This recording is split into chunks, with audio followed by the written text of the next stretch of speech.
pagi hari. Segala sedosa.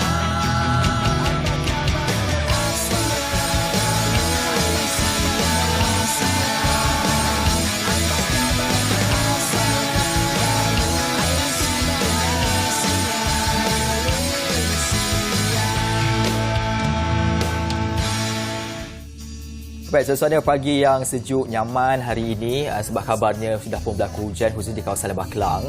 Memang rasa dia menceriakan juga, tetapi merelax lah, yang mudah kan, relax. Tapi sampai nak meneruskan tidur waktu pagi, kalau lebih janganlah sampai begitu. Tapi satu je saya tak suka hujan di pagi hari ini apabila dia akan menambah kepada kesesakan lalu lintas. Saya cuba memahami konsep kalau hujan pagi jalan jam, tapi itulah gagal. Mungkin sebab orang mengambil langkah berjaga-jaga. Kalau sebelum ni, kalau tak hujan, mungkin speed lebih sikit lah kot. Tak pun mungkin diorang macam, hujan, tidur lambat sikit lah, bangun keluar lambat sikit lah. Mungkin kan, kita tak tahu. Okey, itu antara orang kata cerita pagi ini. Dan saya Helena Pahlavi. Dan saya Dina Syah Salim. Pagi ini kita bincang macam biasalah antara yang menarik khususnya di portal bernama.com. Pastinya isu kenaikan harga barang menjadi topik tumpuan khususnya menjelang pilihan raya negeri yang akan berlangsung pada 12 Ogos nanti.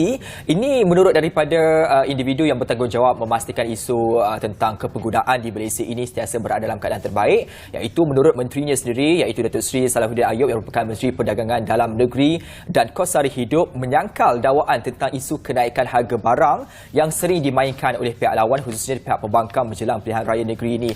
Dan menurutnya juga kerajaan akan berusaha untuk memastikan bahawasanya wujud jaminan bagi konsep langkah untuk mengawal penuh barangan yang tidak bersubsidi dan tidak memungkinkan juga berlaku kenaikan harga barang. Dalam konteks ini, banyak sebenarnya pun dilakukan oleh kerajaan bagi memastikan supaya rakyat mempunyai bekalan berkaitan tentang keperluan-keperluan harian menerusi banyak program di bawah insentif Payung Rahmah. Saya percaya ramai sudah pun mengenali antara program-program yang dilaksanakan seperti Jualan Rahmah, Bedu Rahmah dan juga Pakej Rahmah. Dan ini semua adalah memberikan pilihan kepada rakyat untuk membuat pilihan yang sangat bijak dalam membeli barangan keperluan. Betul, dan kita juga diingatkan untuk berwaspada, berpada-pada dalam berbelanja. Dan ini pula berita daripada Sabah dan Sarawak di mana kerajaan Sarawak mempunyai rancangan sendiri untuk membangunkan lot tanah yang dikembalikan semula kepada kerajaan negeri itu daripada kerajaan persekutuan. Dan daripada tanah ini, timbalan Perdana Menteri Datuk Seri Fadilah Yusof berkata kerajaan persekutuan bersetuju untuk mengembalikan semula 55 daripada 224 lot tanah yang diperolehi daripada kerajaan Sabah dan Sarawak selaras dengan Perjanjian Malaysia 1963 atau MA63. Dan daripada jumlah ini, 52 lot tanah milik Sarawak dan 3 milik Sabah. Dan diharapkan dengan kembalinya tanah-tanah ini ke negeri masing-masing dan diharapkan pembangunan di kawasan Sabah dan juga Sarawak akan terus membangun. Dan itu adalah merupakan komitmen yang kalau kita lihat semenjak pemerintahan di bawah Kerajaan Perpaduan Malaysia Madani ini, banyak sebenarnya Sabah Sarawak itu diutamakan khususnya bagi selaras dengan bagaimana perjanjian di antara Sabah dan juga Sarawak ataupun Perjanjian Malaysia 1963 yang sedang diusahakan untuk supaya dikuatkuasakan secara sepenuhnya dalam konteks ini. Baik, kita nak terus saja lihat ramalan cuaca untuk hari ini dan bersama dengan rakan dari Bilik Berita. Silakan.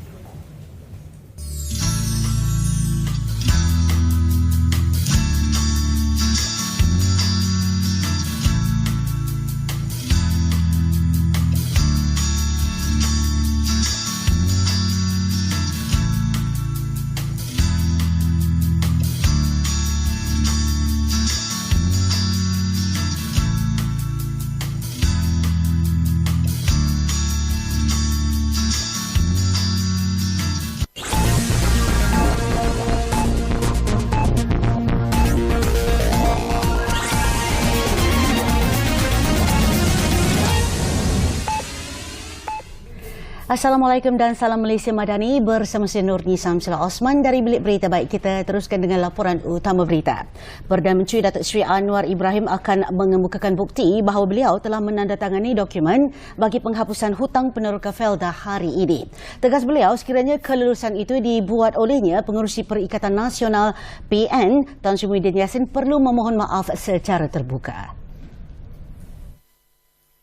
Tak payah 24 jam, 12 jam saya boleh. Memang saya sign 27 hari bulan. Nampak dia tak buat kerja, tak tahu. You cabar begitu, baik saya nak, kalau saya bertunjuk bukti saya sign, dia kena minta maaf. Datuk Seri Anwar berkata demikian bagi menjawab tuntutan Tan Sri Muhyiddin kepada beliau agar membuat permohonan maaf tanpa syarat dan terbuka secara bertulis susulan kenyataannya yang mendakwa hutang peneroka Felda berjumlah 8.3 bilion ringgit tidak pernah dilupuskan di bawah pentadbiran pengerusi PN itu. Tuntutan itu dikemukakan dalam surat bertarikh 18 Julai menerusi firma guaman Rosli Dahlan Saravana Partnership. Dalam pada itu, Perdana Menteri berkata beliau akan menghubungi Ketua Setiausaha Perbendaharaan KSP untuk menyerahkan bukti tersebut sebelum berangkat ke Vietnam bagi lawatan kerja rasmi selama 2 hari mulai Khamis. InsyaAllah, sebelum saya ke Vietnam esok, saya telefon KSP untuk keluarkan, untuk bagi contoh tu. Dan saya nak dia minta maaf secara terbuka. Sementara itu, Perdana Menteri ketika berucap pada Majlis Sambutan Ma'al Hijrah 1445 Hijrah Perpaduan Tanjung Karang di Kampung Raja Musa malam semalam berkata beliau tidak akan sama sekali menzalimi sesiapa termasuk individu daripada parti pembangkang. Kalau saya dikritik, saya ambil tindakan dah lama dah saya ambil. Kalau ikut kadang-kadang geram, aku dah prosok dalam lokap dah. Tapi saya tak boleh. Sebab saya kata negara ini negara hukum. Yang bimbanglah. Ya. Orang PAS ke orang bersatu. Jangan bimbang. Saya tidak akan zalim kerana saya tahu apa dia sengsara duduk dalam penjara. Datuk Seri Anwar berkata demikian susulan 2 pertuduhan menghasut terhadap Menteri Besar Kedah Datuk Seri Muhammad Sanusi Muhammad Noor di 2 Mahkamah Session Selayang Selasa lepas. Pertuduhan itu berhubung isu pelantikan Menteri Besar Selangor dan penubuhan kerajaan perpaduan dalam satu ceramah politik di Gombak, Selangor. Datuk Seri Muhammad Sanusi yang juga pengarah pelarian PN mengaku tidak bersalah terhadap kedua-dua pertuduhan yang didakwa mempunyai kecenderungan menghasut dengan menyebut perkataan membangkitkan perasaan tidak setia terhadap mana-mana raja. Sekian daripada berita untuk waktu ini. Malaysia Madani Tekad Perpaduan. Saya Nurni Samsila Osman. Salam hormat. Assalamualaikum.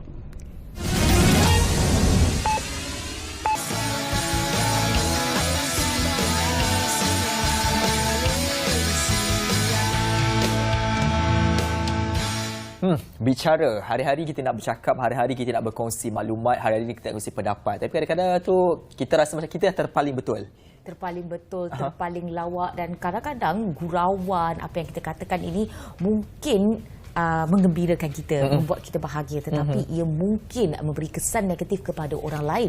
Sebab itu kita kena berwaspada bila berkata-kata. Dan kalau saya boleh petik apa yang Rasulullah pernah berkata, beliau mengatakan bahawa orang yang bodoh dan dangkal berbicara tentang perkara besar melibatkan orang ramai tanpa tahu perkara sebenar. Ini saya kira boleh menjadi satu pedoman untuk kita berwaspada dalam berbicara. Dan untuk itu kita bersama dengan tetamu kita di studio pada ketika ini iaitu Dr. Mumtaz Aini Alvi, pensyarah kanan Jabatan Pengajian Media dan Komunikasi daripada Fakulti Sastra dan Sains Sosial Universiti Malaya. Terima kasih Doktor kerana sudi bersama dengan kami.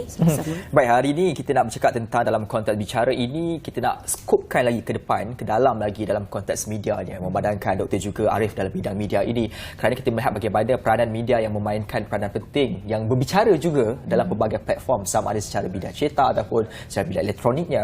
Pertama sekali bercakap soal media dan juga isu berbicara ini, saya nak memahami dahulu tentang bagaimana landscape kita di Malaysia ini tentang kebebasan bersuara yang diamalkan oleh media. Adakah digunakan dengan sebaiknya ataupun sudah ada unsur-unsur yang mana kebebasan media itu juga memberi kebebasan untuk mereka melampaui batas sehingga menyebabkan berlaku keadaan yang tidak begitu tenteram dan aman dalam konteks berbicara itu? Okey. Bismillahirrahmanirrahim. Assalamualaikum dan selamat pagi kepada semua yang menonton. Terlebih dahulu terima kasih kepada Bernama TV kerana menjemput saya dalam program Apa Khabar Malaysia pada pagi ini. Dan sebelum saya menjawab lebih lanjut mengenai perkara tersebut, kita kan selalu pernah dengar mata pena lebih tajam dari mata pedang, kan? Ini membawa satu pengertian yang sangat besar, ya, kerana media itu mampu mengubah sesuatu perkara kepada besar. Dia boleh menjatuhkan kerajaan, dia boleh menjatuhkan pemimpin dan dia boleh membawa satu impak yang sangat besar kepada masyarakat. Oleh itu dia mempunyai kuasa. Di sini kita tahu bahawa dia mempunyai kuasa yang sangat besar untuk mengubah sesuatu situasi.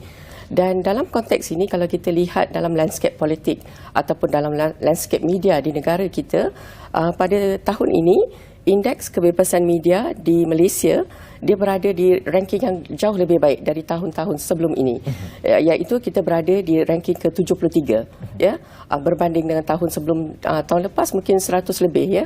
Dan ini menunjukkan bahawa kebebasan media di negara kita ini menjadi semakin baik. Dan apabila dia menjadi semakin baik, itu tidak bermakna media dengan sesuka hatinya dia boleh buat apa saja yang dia mahu, ataupun melakukan sebarang provokasi dan sebagainya untuk menyampaikan sesuatu maklumat kepada audiens, ya. Saya lihat banyak perkara yang perlu diambil kira. Dalam hal ini mereka perlu mengutamakan prinsip-prinsip kewartawanan itu sendiri, ya. Sebab bila kita nak melaporkan berita ataupun apa-apa saja bahan yang perlu dipaparkan di dalam media, dia perlu mengambil kira pelbagai aspek. Kita perlu memikirkan adakah bahan itu ada sesuatu sensitiviti yang kita perlu berjaga-jaga sebelum kita sampaikan kepada audiens, kan? Sebab kita adalah masyarakat majmuk. Kita ada orang Melayu, ada orang Cina, India, kan? Jadi ada perkara-perkara tertentu dalam masyarakat majmuk ni kita perlu ambil tumpuan, ya, perlu perhatian agar apa sahaja yang disampaikan di platform media, tidak kira lah media tradisional ataupun media baru, kita perlu pastikan kandungan itu tidak menyinggung mana-mana pihak dan dia tidak membawa satu bencana, saya katakan, ya. Jadi kalau ada pilihan, kita boleh sampaikan sesuatu dengan cara yang positif. Kita sepatutnya memilih pendekatan itu berbanding dengan sesuatu yang negatif lah.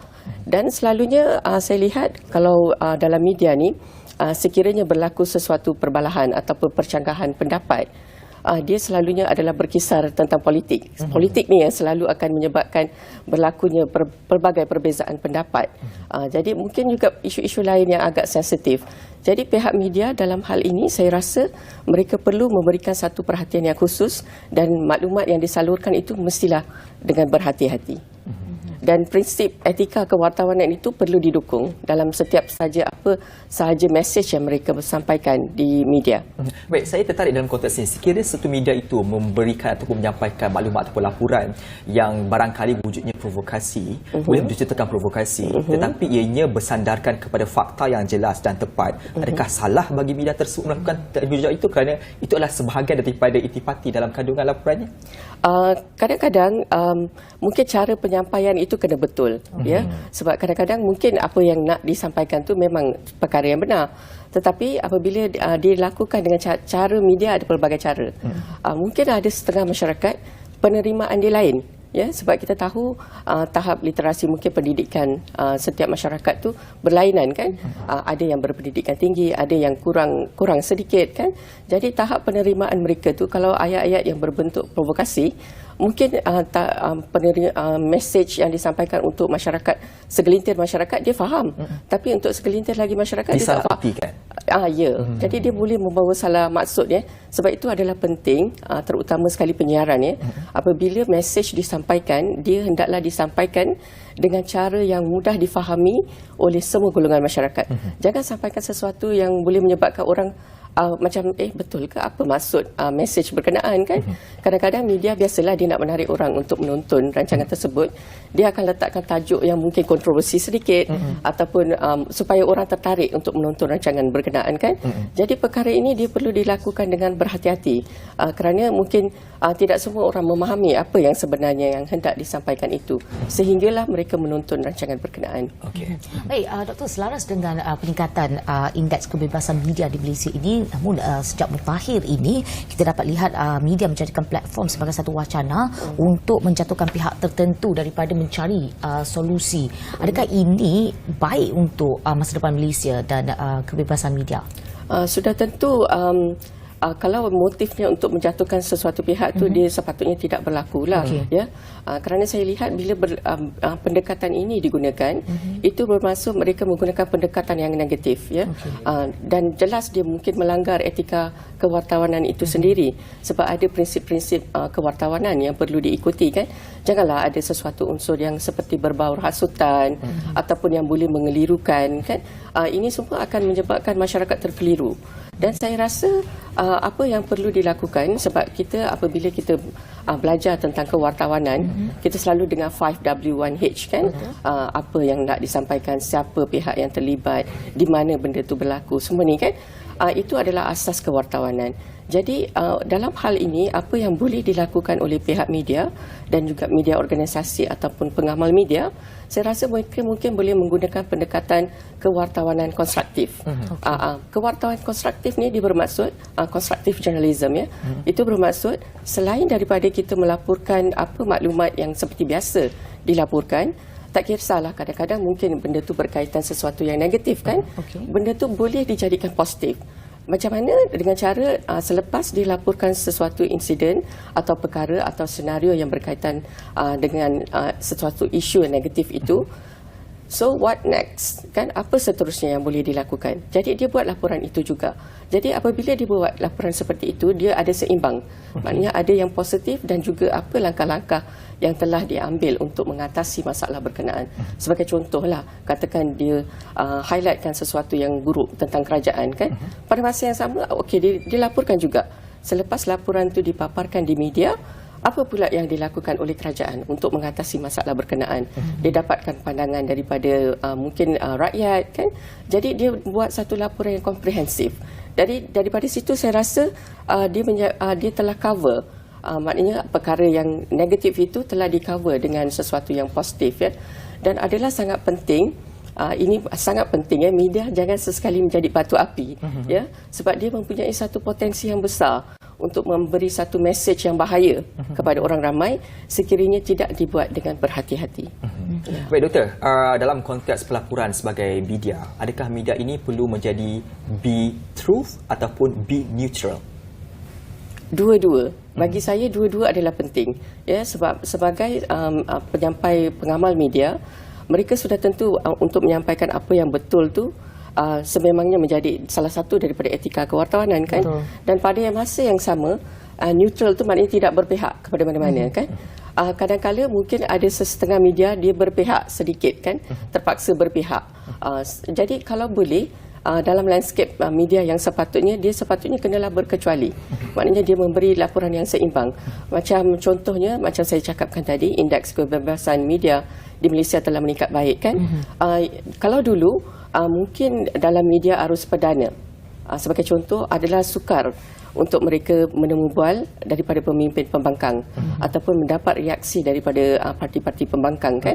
Tetapi dalam konteks sekarang, kita telah nampak telah ada perubahan, kan, daripada segi ini. Mereka boleh mendapatkan pandangan daripada kedua-dua belah pihak. Jadi apabila dapat satu laporan yang seimbang seperti ini, dia sudah tentu memberi manfaat kepada rakyat. Sebab rakyat kan selalu kata, okey, kita nak percaya kepada media. Macam mana mereka boleh dapat kepercayaan itu? Dengan adanya laporan yang seimbang. Jadi yang benar, melaporkan yang benar itu adalah penting. Dan pada masa yang sama, neutral itu pun adalah penting juga. Bila kita melakukan itu, tahap kepercayaan rakyat kepada media itu akan meningkat. Dan bercakap tentang media, ada yang menyatakan bahawa media ini kadang-kadang seakan-akan ejen perpecahan. Mereka memecah belahkan rakyat dengan berbeza pandangan dan sebagainya. Namun kita faham bahawa mereka mahu membuktikan sesuatu perkara itu adalah benar, namun kadang-kadang digorengnya dengan berbagai perisa dan sebagainya. Namun kita nak lihat bagaimana ianya boleh dijadikan satu pedoman untuk kita semua menjadikan media itu, peranan media itu sebagai media perpaduan, bukan perpecahan. Saya lihat dalam konteks ni kenapa media melakukan begitu. Sebab sudah tentunya mereka mahukan rating yang tinggi. Jadi bila dia ada sesuatu tajuk yang seperti itu, contohnya kan, mesti orang tertarik nak dengar kan. Kalau media penyiaran TV dia letak sesuatu yang seperti itu, sudah tentu dia nak penonton menonton rancangan tersebut. Dan apabila mereka menonton rancangan tersebut, rating akan meningkat. Dan begitu juga kalau media cetak ya, dia nak jualan akhbar tu lebih banyak. Orang akan beli akhbar. Dan kalau di platform media baru pula, mereka nak meningkatkan langganan. Jadi untuk tujuan itu mereka melakukan perkara-perkara seperti ini, pihak media. Dan saya lihat dalam konteks yang lain mungkin juga mereka berebut-rebut untuk menjadi orang yang pertama melaporkan di media kan, sebab kita tahu pada zaman sekarang bukan seperti zaman dahulu. Zaman dahulu kita ada media tradisional kan, ada TV, radio dan juga media cetak. Tetapi pada masa sekarang kita ada terlalu banyak media baru. Jadi semua pihak dia berlumba-lumba untuk menjadi yang pertama melaporkan tentang sesuatu maklumat ya. Contohnya lah ketika pembubaran parlimen, orang akan ternanti-nanti bila parlimen akan dibubarkan. Jadi mereka menunggu dekat semua platform media yang mana akan laporkan dulu. Lepas tu tentang keputusan pilihan raya sebagai contoh kan. Lepas tu siapa pula yang menjadi Perdana Menteri kan. Semua ini ditunggu-tunggu oleh para penonton untuk mengetahui. Jadi mereka terdesak untuk menjadi orang pertama untuk melaporkan dan kerana itulah bolehnya berlaku perkara-perkara seperti itulah. Dan juga saya lihat selalunya isu itu, isu menggoreng dan sebagainya ni lebih banyak kepada media baru. Ya. Sebab media tradisional kita tahu dia ada gatekeeper. Dia ada gatekeeper, dia ada wartawan itu sendiri, dia akan tapis dahulu apa berita yang dia buat tu dia tahu. Sebab dia dah belajar kewartawanan kan. Apa yang dia patut laporkan, apa yang dia tak sepatutnya laporkan, dia akan buat, dia akan tapis dulu. Tapisan pertama datang daripada wartawan. Kemudian dia bagi kepada gatekeeper iaitu editor. News editor dia akan tengok lagi. Ada tak apa-apa kandungan di dalam bahan ini yang boleh menimbulkan kegusaran ataupun boleh menyebabkan sesuatu rasa kurang senang di kalangan masyarakat kan, dia akan tapis lagi sekali. Jadi dalam konteks media tradisional dia tidak menjadi isu. Tetapi yang menjadi isu ialah di platform media baru. Ya, dia tidak ada gatekeeper. Jadi mereka kadang-kadang akan letak apa saja maklumat ataupun paparkan sesuatu maklumat itu dengan harapan orang akan membaca media mereka itulah. Dan saya rasa dalam hal ini media dia sepatutnya melaporkan sesuatu dengan seimbang lah. Maknanya laporkan sesuatu kejadian, laporkan apa yang benar dan buat dengan seimbang semua mesej berkenaan lah. Baik, dalam konteks ini juga menyebut berkaitan tentang media baru. Dalam konteks ini kebanyakan media baru lihat bagaimana pengurusan editorialnya gemar juga menggunakan pelaporan berasaskan kepada sumber tetapi tidak menyatakan sumber itu dari mana. Dari konteks ini, adakah wajar sebagai seorang editor melepaskan apa-apa pelaporan yang hanya bertunjangkan kepada sumber semata-mata dan tidak mempunyai sumber yang jelas untuk dinyatakan? Maknanya di platform media baru ke? Di mana-mana media, tapi disebabkan praktisnya di media baru secara khusus banyak menggunakan perkataan sumber tanpa menyatakan di manakah secara spesifiknya sumber itu. Saya rasa dalam hal ini harus berhati-hati. Selalunya contohnya bernama ada agensi media kerajaan kan. Jadi selalunya kalau sumber bernama, maknanya tidak perlu dipertikai. Kita tahu dia adalah satu sumber yang kredibel. Maklumat yang dipaparkan itu adalah daripada sumber yang sah. Jadi itu juga salah satu daripada etika kewartawanan. Dalam kita memastikan konten yang kita paparkan di dalam media, kita perlu memastikan dia datang daripada sumber yang sah. Jadi kalau semata-mata letak sebagai sumber, sudah tentu dia boleh diragui. Lebih-lebih lagi sekiranya kandungan itu akan menyebabkan sesuatu rasa kurang senang berlaku di kalangan masyarakat kan. Jadi harus berhati-hati dengan sumber sebab dia perlu datang daripada sumber yang kredibel. Sebagai contoh, katakan ada kenyataan akhbar daripada mana-mana kementerian kan. Jadi kenyataan akhbar ni adalah sumber yang sah, betul tak? Daripada kementerian, dan mungkin juga dalam kenyataan akhbar tu dia ada letterhead daripada kementerian mana-mana. Lepas tu ditandatangani mungkin oleh menteri. Jadi itu adalah satu sumber yang sah. Tetapi kadang-kadang orang kan teknologi semakin canggih. Jadi mereka boleh mengedit Kandungan tu katakan dia antara letterhead dengan sign tu in between dekat tengah-tengah tu dia edit kandungan tu. Jadi dalam tu dia boleh menimbulkan keraguan. Jadi masyarakat boleh keliru. Betul ke ini daripada sumber yang sah kan? Jadi masyarakat sepatutnya memastikanlah adakah benda ini berita palsu ataupun dia adalah sebenarnya berita yang betul. Okey, dan kalau kita nak bercakap tentang berita palsu dan juga berita yang sahih ini, bagaimana kita sebagai seorang pengamal media boleh memastikan bahawa apa yang disampaikan itu bertepatan dengan undang-undang dan juga akta-akta yang ada di Malaysia. Misalnya kalau kita lihat media baru, perlukah mereka tertakluk ataupun berada dalam mengikuti undang-undang atau penguatkuasaan yang sama juga dengan media-media tradisional. Misalnya kalau di radio dan surat khabar, radio dan berita, mereka ada asas kewartawanan itu. Mungkin media baru tak ada asas kewartawanan ataupun guideline perundangan yang mereka patuhi. Perlukah di Malaysia ini kita melakukan satu perubahan? Ya, saya rasa memang perlu ya. Okey. Sebab kita tahu sekarang ni kalau dalam konteks media baru, dia ada banyak kewartawanan warga atau kita panggil citizen journalism kan. Jadi citizen journalism ni kita kadang-kadang boleh meragui kandungan tersebut sebab bukan semua mereka yang menulis di platform media baru seperti itu, dia mempunyai pendidikan yang seperti wartawan yang sedia ada. Betul. Wartawan yang sedia ada, dia ada kelayakan akademik dalam bidang itu. Dan dia mungkin telah dilatih oleh organisasi media. Maka dia tahu apa prinsip-prinsip yang patut dipatuhi, apa yang boleh dilakukan, apa yang tidak boleh dilakukan. Tetapi dalam konteks seperti ini, media baru yang tidak ada background langsung tentang ni, mereka mungkin passion dia untuk menulis, dia boleh menulis dengan baik. Sebab mungkin dia born to be a writer kan, jadi dia tahu macam mana cara menulis yang baik untuk menarik orang untuk membaca. Tetapi mungkin dia kurang tahu ataupun apakah kandungan yang boleh menyebabkan mungkin salah faham berlaku, ataupun adakah konten yang dia tulis tu boleh menimbulkan sesuatu masalah sebagai contoh kepada negara dan sebagainya kan. Jadi ini harus diperhatikanlah. Maknanya mereka juga sepatutnya diberikan pendedahan mengenai ilmu-ilmu kewartawanan itu sendiri sebelum mereka mempraktiskan mengenai kewartawanan warga inilah. Baik, selepas ini kita bercakap pula berkaitan tentang keseimbangan dalam pelaporan. Bagaimana kita mencapai keseimbangan dalam pelaporan, dan semua ini kita akan diskusikan selepas ini.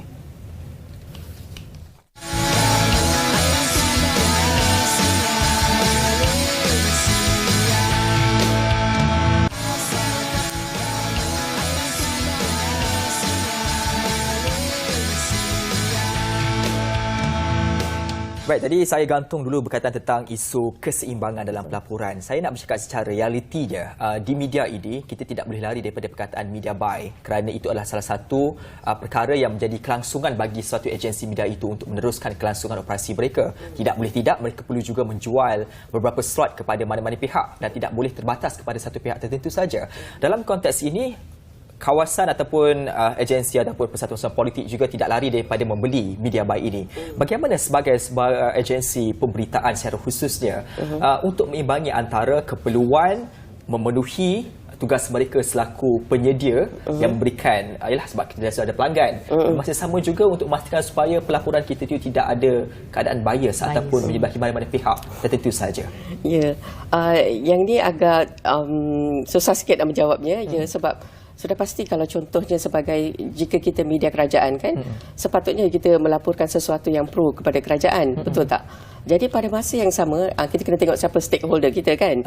Jadi pada masa yang sama, kita pun perlu untuk mendukung etika kewartawanan sendiri, iaitu kita melaporkan berita dengan seimbang ataupun menyampaikan maklumat itu dengan seimbang dan tidak menjurus atau slanted kepada mana-mana pihak kan. Kita kena melihat kepada konten itu sendiri yang ingin kita sampaikan. Sebagai contoh, katakan kalau kita dapat satu maklumat, orang selalu berkata kan, jangan percayalah media A ni, media B ni sebab sesuatu perkara kan. Dia kata dia tak menyatakan semua yang sepatutnya. Tetapi mereka lupa bahawa dalam pada media melaporkan sesuatu, dia sebenarnya dia terpaksa mengambil kira banyak faktor. Sebagai contoh, kadang-kadang dia pergi kepada satu sidang akhbar, ya, dia dapat satu maklumat 100%. Tetapi apa yang dia boleh paparkan di media mungkin hanya 90%. Lagi 10% tu dia kena simpan sebab dia mungkin menyentuh sesuatu rahsia kerajaan. So dia tertakluk kepada akta rahsia rasmi. Contoh, ataupun dia terpaksa simpan dulu yang kandungan yang 10% lagi, mungkin sebab dia berbaur hasutan. So dia fall under akta hasutan. Jadi sebab-sebab ini yang menyebabkan mereka kadang-kala terpaksa hold-kan sedikit maklumat yang tak sepatutnya disebarkan kepada rakyat. Sebab rakyat kita dia belum ada lagi kematangan untuk berfikir dari segi macam ni, ya. Sebab kita kan ada pelbagai lapisan masyarakat, bukan penerimaan semua orang adalah sama. Jadi ada pihak yang tak boleh digest the information, kan. Jadi mereka terpaksa kena tapis perkara-perkara seperti ini untuk menjaga keselamatan negara. Saya fikir dalam konteks yang lebih luas. Jadi dalam situasi seperti itu, mereka akan laporkan apa yang sepatutnya boleh dilaporkan, dan apa yang sepatutnya disimpan mereka terpaksa kena simpan kerana justifikasi seperti itu. Dan ini tidak bermakna tidak ada kebebasan media, bukan itu salah pengertian. Dia memang ada kebebasan media, tapi dalam konteks yang tertentu kita terpaksa menyimpan perkara-perkara seperti ini untuk mengelakkan bencana lebih besar berlaku di dalam masyarakat. Okey, dan doktor ada berkata bahawa penerimaan masyarakat ini adalah berbeza, tertakluk kepada faktor pendidikan mereka, pendedahan, persekitaran dan sebagainya. Namun itu saya kira menjadi satu halangan untuk media menyampaikan apa yang mereka mahu rakyat ataupun pendengar itu tak dapat maklumat itu kerana mereka ini berbeza-beza. Dan bagaimana kita sebagai yang menerima maklumat itu, rakyat misalnya, untuk memastikan maklumat yang kita terima itu adalah maklumat yang bukan untuk memanipulasi. Bagaimana? Seperti yang dijelaskan tadi, memang ada lain orang lain penerimaan dia, kan. Sebab itu saya kata dalam media dia hendaklah disampaikan dengan cara yang paling mudah. Okey. Dia janganlah ada ayat-ayat yang confusing, kan. Kadang bila dibaca, ini apa maksud dia sebenarnya, kan. Jadi dia terpaksa kena baca. Dan dalam pada itu, masyarakat juga dia mempunyai pilihan. Katakan dia baca daripada satu surat khabar, satu konten tu dia macam tak begitu pasti apa yang disampaikan. Jadi dia boleh merujuk kepada media lain. Mungkin dia boleh menonton TV, kan. Dalam TV ada soundbite, kan. Jadi dia boleh dengar sendiri. Lepas tu ataupun dia baca daripada media baru. Media baru ada banyak melaporkan. Jadi bila dia baca daripada pelbagai sumber, dia akan dapat satu laporan yang lebih lengkap. Dan dia boleh memahami kandungan itu dengan lebih baiklah. Dan saya kira itu sangat penting, bila kita terima satu maklumat itu, kita perlu terima daripada pelbagai sumber supaya ia adalah satu maklumat yang kekal ada. Antara kita faham bahawa yang tapsu, yang kalau media ni dia tak mau baca yang lain, kan. Exactly. Tak nak dengar. Ini mungkin berakar umbi juga kepada isu berkaitan tentang pemilikan media itu sendiri. Kerana salah satu elemen penting sebagai media yang bebas adalah tidak mengikut mana-mana pihak ataupun kita menuju kepada satu arah saja. Dan ia mengingatkan saya tentang kes yang berlaku semalam apabila kes di Thailand. Salah satu strategi yang dilakukan bagi memilih seorang ahli parlimen adalah tidak boleh mempunyai saham besar dalam syarikat media. Dan itu berlaku di Thailand. Mereka ada undang-undang itu, tetapi di Malaysia ini tidak ada. Adakah sudah tiba masanya Malaysia melaksanakan satu undang-undang tidak membedakan mana-mana seorang ahli politik ataupun mereka yang mahu menjadi ahli parlimen ataupun bertanding dalam konteks sebagai wakil rakyat mempunyai pegangan ataupun memiliki syarikat media bagi mengelakkan berlakunya isu kawalan media dan juga membentuk naratif yang mungkin boleh mencetuskan provokasi? Saya rasa kalau ada, dia lebih baik, kan. Sebab kita at the end kita mahu satu media yang bebas, yang tidak dipengaruhi oleh sesiapa, kan. Dan itu juga yang dimahukan oleh masyarakat. Mereka tidak mahu dikongkong. Sebab nanti tak naklah nanti mereka kata, oh media ni dikawal oleh so and so, media ni dikawal oleh orang ini, kan. Jadi dia tidak mahu macam tu. Jadi bila ada satu kawalan seperti itu, sudah pastinya berita-berita itu lebih menjurus. Tapi mungkin saya lihat dalam konteks Malaysia ni, dia tidaklah sebegitu teruk. Walaupun katakan macam contohnya media-media kerajaan ni, dia melaporkan berita yang berkaitan dengan kerajaan, kan. Tapi pada masa saya tak rasalah dia tidak melaporkan langsung berita-berita yang lain, kan. Jadi dalam konteks Malaysia ni saya rasa dia tidaklah begitu serius. Tetapi sekiranya ia boleh dilaksanakan, adalah sesuatu yang bagus sebab kita sedang usahakan Majlis Media Malaysia kan. Jadi kalau ada satu badan yang bebas seperti itu, sudah tentu ia jauh lebih baik dalam konteks negara kita lah. Baik, di akhir perbincangan ini bagi kita memastikan supaya media itu menjadi ejen penyatuan dan tidak lagi sebagai satu ejen yang boleh memecah belahkan. Tindakan yang perlu diambil hari ini bermula sekarang khususnya kepada wartawan-wartawan, kepada pemain editor yang merupakan dua elemen penting bagi penerbitan suatu berita itu sendiri. Apakah elemen utama yang perlu diletakkan paling tertinggi oleh mereka dalam menyediakan suatu laporan bagi tujuan untuk memastikan supaya perpaduan itu dapat dilihat dalam konteks penyediaan laporan mereka? Okey. Yang pertamanya sudah tentu kandungan mesej yang disampaikan di dalam media itu dia haruslah benar, ya. Sebab at the end rakyat mahukan laporan daripada media sesuatu yang benar. Jadi ini adalah elemen yang paling penting. Lepas tu satu lagi ialah mereka seharusnya sensitif dengan laporan-laporan yang dipaparkan.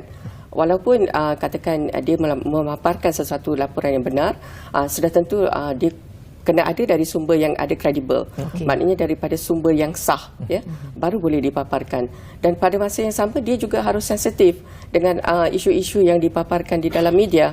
Adakah perkara itu akan menjurus kepada penyatuan masyarakat atau tidak? Itu antara perkara yang mereka perlu berikan tumpuan. Dan juga satu lagi yang paling penting ialah elakkan maklumat yang tidak tepat. Kadang-kadang kita boleh tersilap melaporkan kan. Jadi bila ada kesilapan seperti itu, cepat-cepat betulkan, ya. Itu adalah biasa. Kadang-kadang mungkin berlaku kan. Jadi maklumat yang tidak tepat itu adalah sesuatu yang sepatutnya kena dielakkan. Dan saya rasa satu lagi yang lebih baik yang boleh dilakukan oleh pengamal media ialah sebab utamakan sesuatu berita ataupun maklumat-maklumat yang berkaitan dengan masyarakat.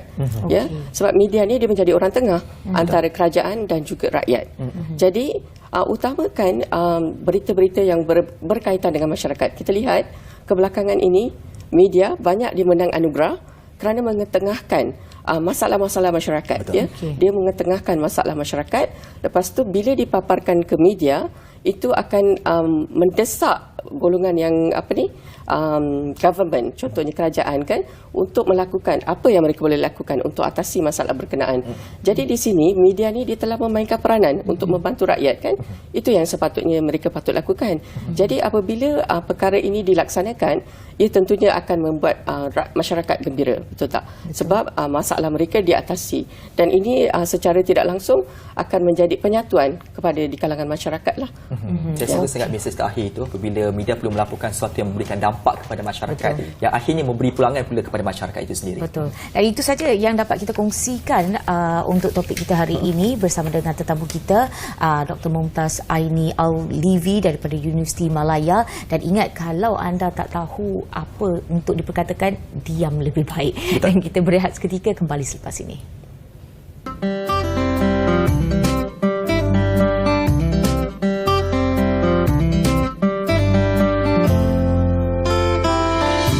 Kucing merupakan antara haiwan peliharaan yang popular dan mendapat tempat di hati masyarakat kerana ia bersifat manja dan mempunyai telatah yang cukup comel. Pada kali ini, kami nak kongsikan dengan anda cara penjagaan untuk si bulus anda.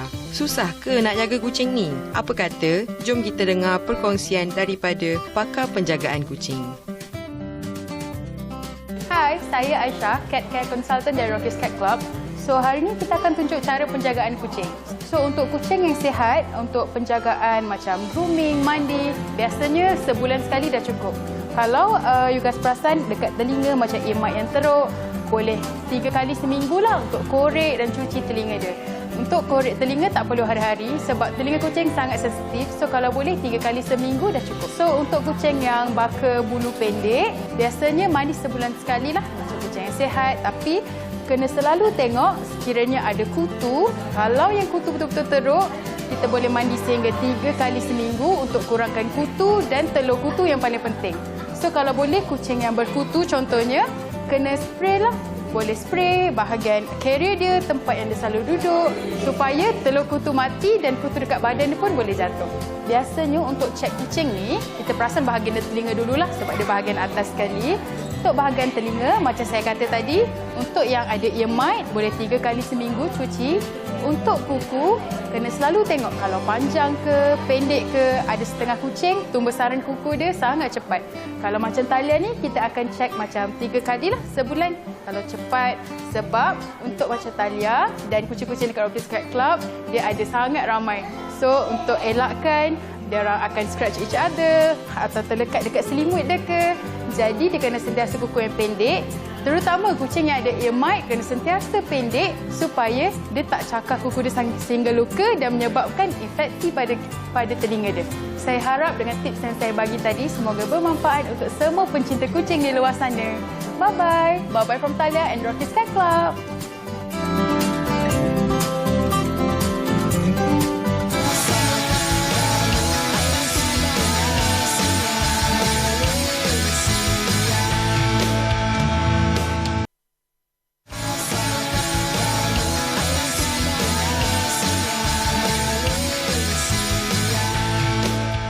Okey, baik, kita pasti nak sihat, nak hidup ceria dan kita tahu bagaimana komitmen dilakukan oleh kerajaan Malaysia Madani yang terus menggerakkan komuniti supaya terus hidup dalam keadaan sihat sejahtera melalui program Madani Afiat. Okey, dan hujung minggu ini akan berlaku satu lagi Madani event Madani Afiat di Terengganu. Dan untuk itu kita bersama dengan tetamu kita untuk membincangkan tentang apa yang menarik tentang Madani Afiat di Terengganu ini. Bersama dengan kita Puan Siti Farah Zaidah Muhammad Yazid, Ketua Penolong Pengarah Bahagian Kawalan Penyakit Kementerian Kesihatan Malaysia. Terima kasih Puan kerana sudi bersama dengan kami.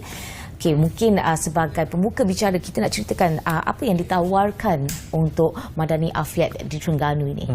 Okey, Assalamualaikum dan selamat sejahtera. Pertama kali saya ingin ucapkan jutaan terima kasih di atas jemputan saya pada pagi ini. Okey, pertama saya ingin menerangkan berkenaan dengan program itself lah, program Madani Afiat ni ya. Program Madani Afiat ni merupakan satu platform bagi menyebarkan maklumat berkenaan dengan pencegahan, pengawalan penyakit, sama ada penyakit tidak berjangkit ataupun penyakit berjangkit. Okey, dia juga adalah salah satu platform bahan berkenaan dengan program-program kesihatan yang dijalankan oleh Kementerian Kesihatan Malaysia kepada orang awam ataupun masyarakat secara umumnya. Okey, antara objektif Madani Afiat ini dijalankan adalah antaranya kita nak mempromosikan gaya hidup sihat ataupun amalan gaya hidup sihat dalam kalangan masyarakat. Di samping itu juga kita nak mendedahkan kita punya pelatih jurawat ataupun daripada Institut Latihan KKM berkenaan dengan program-program kemasyarakatan. Okey, perkhidmatan ini kita pergi terus ke komuniti dan kita tahu Afiat ataupun yang bermakna sihat ia adalah selari dengan inisiatif yang diperkenalkan oleh Kementerian Kesihatan Malaysia iaitu NHSI. Okey, iaitu NHSI itu adalah inisiatif saringan kesihatan kebangsaan. Okey, baik, ini program yang saya kira sudah masuk tempat ketiga. Sebelum ini pernah berlaku di Selangor, Kedah dan kali ini ke Terengganu. Nak terbang ke Terengganu ni kan. Untuk orang Terengganu pasti mereka sedang menanti-nantikan sebab mungkin dah tengoklah berita berkaitan tentang program ini dijalankan sampai Selangor, Kedah, bila nak sampai Terengganu. Sekarang dah sampai ke Terengganu. Mungkin boleh ceritakan kepada kita bila yang akan dilangsungkan dan di mana sebenarnya akan dilangsungkan ni. Okey, insya-Allah di Terengganu kita akan adakan pada hari Ahad ni pada 23 Julai di PPR, Program Perumahan Rakyat Padang Hiliran Kuala Terengganu, yang mana kita ada menyediakan pelbagai aktiviti sama ada melibatkan touch point ataupun aktiviti statik. Okey, yang kita nak terangkan berkenaan dengan touch point ni adalah lawatan daripada satu rumah ke rumah yang melibatkan OYB Menteri, melibatkan pemimpin masyarakat, pasukan kesihatan, pasukan perubatan. Manakala program statik ni kita nak menghebahkan berkenaan dengan program-program kesihatan yang diperkenalkan ataupun yang dijalankan oleh Kementerian Kesihatan Malaysia. Okey, di sana kita ada menyediakan pelbagai aktiviti, pelbagai program, contohnya dari segi ceramah, kita ada menyediakan pameran kesihatan, kita ada juga menyediakan sesi interaction, kuis dan sebagainya. Okey, bagi saya nak menerangkan lebih sikit lanjut berkaitan dengan touch point ini ataupun lawatan daripada satu rumah ke rumah. Dia melibatkan dua komponen. Pertama, komponen yang melibatkan YB Menteri dan juga pasukan perubatan, dia akan menyantuni pesakit di rumah pesakit. Dan kedua, melibatkan pasukan mobilisasi yang terdiri daripada pelatih jururawat di Institut Latihan Kementerian Kesihatan Malaysia. Mereka ni dia akan pergi daripada satu rumah ke rumah untuk menjalankan saringan kesihatan dan juga memberi pendedahan ataupun maklumat pendidikan kesihatan secara amlah. Saringan kesihatan yang kita akan jalankan adalah dari segi kita akan mengukur tekanan darah, dan juga kita akan mengukur dari segi gula dalam darah lah. Apabila kita melakukan saringan kesihatan itu, kita dapati individu tersebut dia punya gula ataupun mungkin tekanan darah tu tinggi, abnormal lah. Kita akan merujuk individu tersebut ke klinik kesihatan ataupun fasiliti kesihatan yang berhampiran untuk pengesahan yang lanjut ataupun untuk rawatan selanjutnya. Dan saya tertarik dengan touch point yang komponen kedua, di mana jurulatih jururawat ini akan pergi ke rumah untuk melakukan saringan. Bagaimana ia orang kata deployment itu ke rumah, apa yang akan membuatkan mereka, dari senarai apa yang mereka akan ke rumah-rumah ini? Pemilihan itu. Badan Afiat di Terengganu ni, kita akan melibatkan pelatih daripada dua institut, iaitu daripada Institut Latihan di Kuala Terengganu, satu lagi di Kubang Kerian. So roughly ataupun lebih kurang dalam 160 orang. Mereka akan dibahagikan kepada pasukan dalam lebih kurang 40 pasukan. Dan mereka akan pergi daripada satu rumah ke rumah dengan menggunakan pengangkutan yang disediakan lah. Dan pemilihan kawasan itu, adakah ia akan dilakukan secara secara rawak? Ya, secara rawak atau bagaimana? Dia akan dilakukan secara rawak lah. Jangan terkejut. Nanti kalau ada ketuk pintu rumah, buka kerana mereka nak membantu anda melakukan kesihatan. Betul. Baik, ini satu program yang cukup baik saya kira, kerana ianya bukan nak menunggu kita datang. Sekarang ini mereka turun sendiri ke rumah untuk membantu kita untuk mencari kesihatan. Dalam konteks ini, jangkaan untuk pengunjung yang akan hadir pada program ini yang dijangka akan berlaku pada hari Ahad ini, juga dan masa sama juga siapa sebenarnya yang patut hadir ke dalam program ini yang saya difahamkan bermula pada jam 7.30 pagi lagi sudah pun bermula. Kita akan melibatkan orang awam, masyarakat di sekitar kawasan tersebut. Di samping itu juga pelancaran, selain daripada pelancaran Madani Afiat, kita juga akan melancarkan One Hour Malaysia Clean Up. Pelancaran bersama-sama lah kita buat sekali serentak, yang mana kita akan cari dan musnah pembiakan nyamuk Aedes untuk menyekat ataupun menular kes denggi. So memang melibatkan pemimpin masyarakat dan melibatkan orang awam dan juga ahli keluarga yang terlibat lah. Dan selain daripada saringan kesihatan dan juga One Hour Malaysia Clean Up ini, apa lagi aktiviti yang akan dijalankan pada Ahad ini? Seperti saya terangkan, kita ada pelbagai aktiviti yang menarik. Contohnya kita ada menyediakan sesi interaction, kita ada menyediakan ceramah kesihatan, kita juga ada menyediakan pameran kesihatan. Sampai itu juga dia juga melibatkan agensi-agensi luar dan juga NGO lah.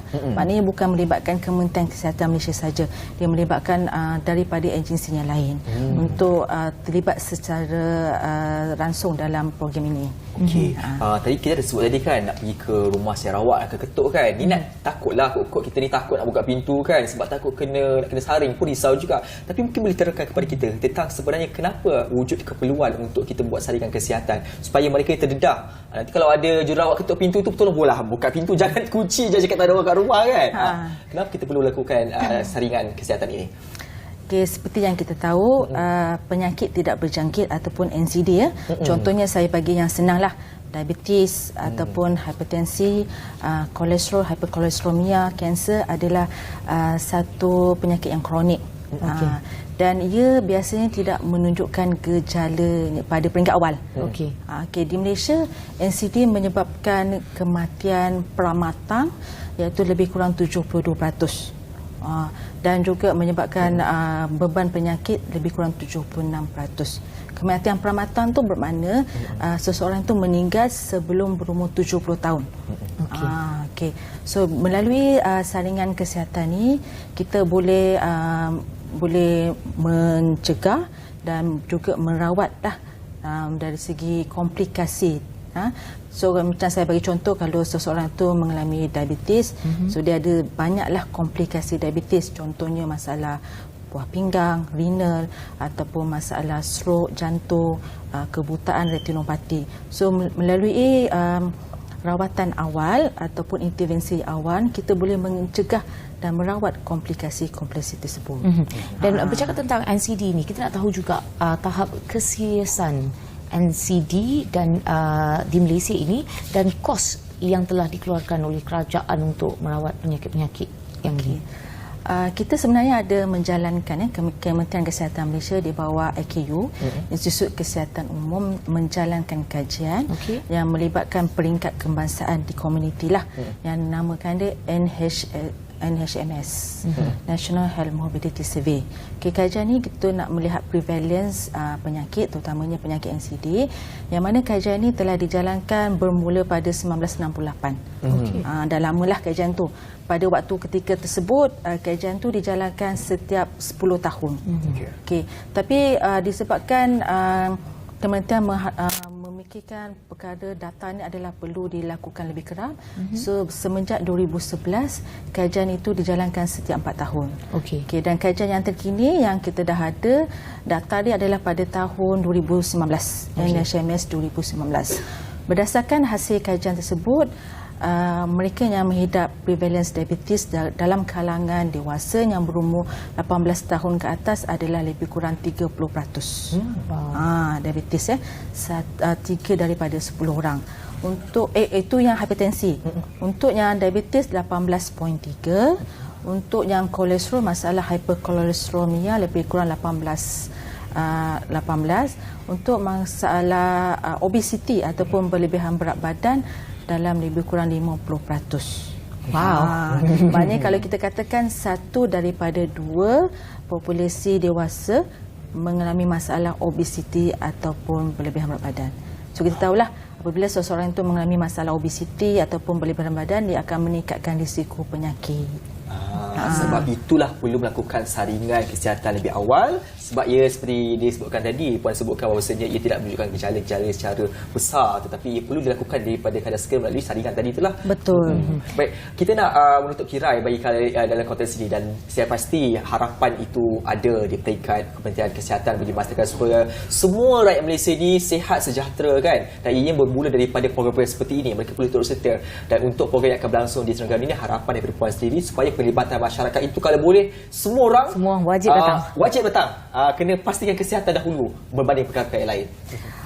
Kita tahu biasa orang dia bila kita suruh buat pemeriksaan kesihatan, dia akan cakap takut, risau kan, tapi sebenarnya semua tu adalah pilihan di tangan anda. Kita biasa dengar kan, cegah lebih baik daripada mengubati. Bila kita melakukan saringan kesihatan, contohnya yang paling basic dari segi kita tengok dia punya gula, kita tengok dia punya tekanan darah ataupun kita mengukur berat, kita boleh tahu kita punya masalah penyakit tu di peringkat awal. So program intervensi ataupun rawatan awal kita boleh lakukan. So kalau kita dah ada komplikasi, so ia akan membebankanlah dari segi kos perubatan, juga dia akan mengganggu kualiti hidup kita. So saya harap semua warga Malaysia, terutamanya Terengganu, hadir bersama-sama bagi menjayakan program Mardani Afiat ini pada 23 Julai Ahad ni di Padang Hiliran PPR Kuala Terengganu dan bawa bersama-sama keluarga ataupun rakan-rakan untuk mendapatkan maklumat yang tepat dan juga betul berkenaan dengan pencegahan penyakit, terutamanya penyakit NCD. InsyaAllah kita akan ramai yang akan datang, geng-geng marhaban. Boleh join sekali beramai-ramai. Pastikan rakan-rakan kita bawa, tarik je kawan-kawan kita yang takut-takut jumpa doktor tu kan. Betul. Tarik mereka untuk bersama-sama menghadiri program seperti ini. Baik, terima kasih kita ucapkan kepada Puan Siti Farah Zaidah Muhammad Yazid, merupakan Ketua Penerola Pengarah Bahagian Kawal Penyakit Kementerian Kesihatan Malaysia, atas perkongsian cukup bermakna pada kali ini. Kesimpulan dia, jaga pemakanan anda dan tingkatkan aktiviti senaman untuk kita sama-sama ada kualiti hidup. Baiklah, kita jumpa lagi pada hari esok insya-Allah bersama dengan rakan-rakan kami yang lain di Apa Khabar Malaysia. Assalamualaikum. Selamat tinggal. Senyum segar di pagi hari, terus bangkit yakin berdiri.